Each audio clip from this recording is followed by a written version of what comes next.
Don't worry, we're going to get through these trade ideas and talk about them the right way, but before we get into all of that, America is in a very, very heavily contested time.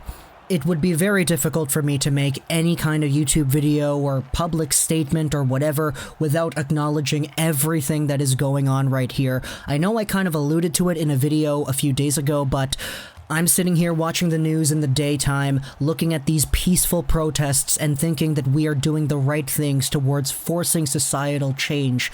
But as the nighttime comes along and more cars start to get on fire and more people start to ignite violence, the restlessness and the aggressiveness that has been brought on by years and years of ignoring the status quo and denying change to those who try to fight off racism, police brutality, etc., starts to show itself off even more.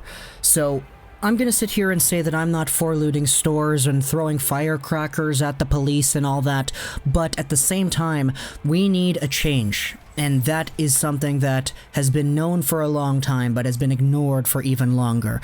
We can't live our lives in a way that promotes fear and uncertainty amongst one group of people, and we all have an ability to speak out and help that cause. As a fully Filipino guy living here in Vancouver, there isn't really the same fear that I experience that I know many others around North America have to live with every single day, and that sucks. That is unfortunate, and it should not be that way.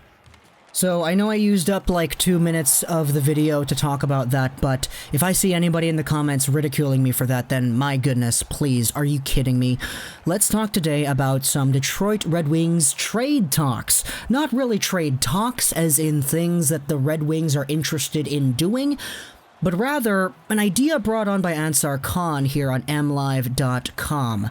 This is a very interesting article that was actually published a few days ago. Red Wings done for the season, but Steve Yzerman has much more work to do. This kind of goes into the idea that we talked about yesterday, where the NHL teams that are eliminated from the playoffs, the Red Wings, the Senators, the Sharks, the Kings, the Ducks, the Sabres, and the Devils, are all actually allowed to start trading, but only amongst themselves. This article here from mlive.com goes over a few things that Ansar Khan believes the Red Wings should focus on. It goes over the draft lottery, it goes over the entry draft. However, because this article is a little bit outdated, it's from May, let's see over here, it's from May 26, which means it's almost a week old. Not all the information is up and current, but the concerns definitely remain true. Draft lottery stuff, entry draft stuff, prospects, the top 4 overall selections, etc. But I want to direct your attention towards the end of the article over here, where Ansar Khan writes about the Red Wings potentially exploring the trade market. This last paragraph is what we're talking about here. Aside from moving Andreas Athanasiou and Mike Green at the trade deadline for draft picks, Yzerman, in his first year as the Red Wings GM, made several low-risk value-type trades. He sought one-time, highly regarded players, like former first-round picks Fabbri and Perlini, whose careers hit a rough patch. He moved prospects he believed did not fit into the team's future. He likely will continue seeking these types of trades over the next year. So that's pretty interesting, eh? The idea that Steve Yzerman is going to continue to pursue trades similar to the ones that he did with Fabbri and Perlini. Now, if we want to review those trades, Robby Fabbri was a guy who was drafted in the 2014 NHL entry draft by the St. Louis Blues, and for years has been seen as a very highly regarded prospect. He had a few good years with St. Louis, getting 37 points, 29 points, 18 goals, etc., but he never really found a long-term established position amongst the lineup, and that's something that a lot of Blues fans were really upset about, but at the same time, many people didn't really see it as a bad thing because, hey, they won the Stanley Cup, they did fine. As a result, once Robby Fabbri was traded from the Blues to the Detroit Red Wings, especially for a guy in Jacob de la Rose who many people didn't really think was all too valuable, there was a lot of really good rhetoric being thrown around about this trade. So the Red Wings did that with Fabbri, and they did the same thing with Perlini, a guy who was drafted in the same 2014 draft by the Phoenix Coyotes, back then they were Phoenix, and who spent his own time bouncing around different NHL teams. He was a part of the Dylan Strome trade, getting sent over to Chicago along with Dylan Strome. But that Detroit trade was a very interesting one. It was a one-for-one Alec Regula for Perlini. Regula is a guy who is a point-per-game D-man in the OHL. He is turning 20 later this year. You could assign whatever value you want to that.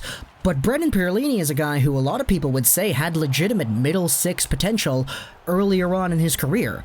He didn't really impress all too much in Detroit, I will say that, but at the same time, the value that he once possessed certainly is noteworthy. So on the clause of Ansar Khan's idea here, where he proposes that the Red Wings will do more trades like this later on into the year, whether that's trading prospects who they don't really think are going to pan out, or prospects who they don't really think fit in the system, for other NHL caliber players, I want you to talk to me in the comments section below as to what you think about this. Who do you think the Red Wings should trade from their prospect pool, and who do you want to acquire? Obviously, the easy answers are Jesse Puljujarvi, Lias Andersson, and whoever is struggling to make that NHL jump from the AHL who is really good. Those are probably the very common answers that I would see. And for sure, I can understand why.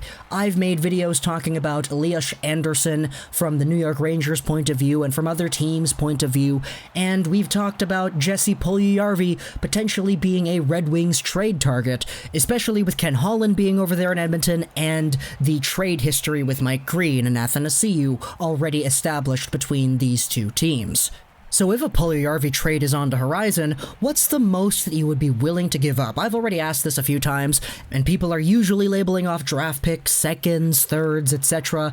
The apparent response that Ken Holland wants is maybe a first-round pick, which is absolutely nuts, but if you're going the prospect route, which is what is proposed here with Ansar Khan, talking about Regula for Perlini and De La Rose for Fabbri, what do you think you would be willing to give up if you were involved in a Puljujarvi trade?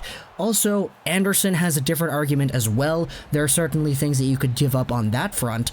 I'm not too sure if Steve Yzerman would honestly be willing to move draft picks because we can see the importance of building the future throughout the next few years for the Detroit Red Wings and how important that will be. But at the same time, they were willing to move Regula, they were willing to move some other guys, so I don't want to say that nothing is on the table here.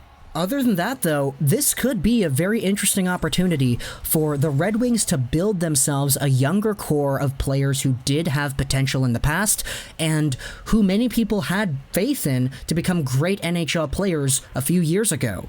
If they target specific players like these, like the Fabbris, like the Perlinis of the world, who maybe had a lot more value beforehand but have fallen off since then, this could be a really interesting idea here, because if you get, let's say, 5 or 6 players who people would somewhat label as a bust or two, all you need is one to prove you wrong. All you need is at least one of these players to come onto the Red Wings and say, yeah, you know, I'm not a bust. I'm better than that. I can be the player that people thought I could be back when I was drafted. All you need is one, maybe 2 of those players to come onto your team, and all of a sudden, boom, you have a diamond in the rough. This happened with Dylan Strome and the Arizona Coyotes. The guy had 6 points in 20 games played with Arizona, but after getting traded to Chicago, he was just under a point per game. Now he's on a position where people are saying he's on the trade block as well, so maybe Yzerman tries to go and catch that fish. But the point remains, you just need one of these quote-unquote failed NHL projects to pan out on your team to look like a genius here. And if the Red Wings can do that in any capacity, add a 40, 50-point player, then it will definitely help them out. Kudos if that player is below the age of 24.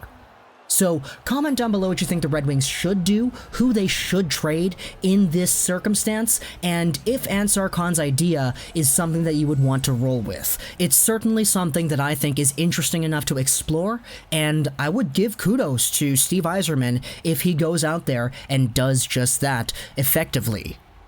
So comment down below what you think. I hope you enjoyed this video. This is Troll99. and bye.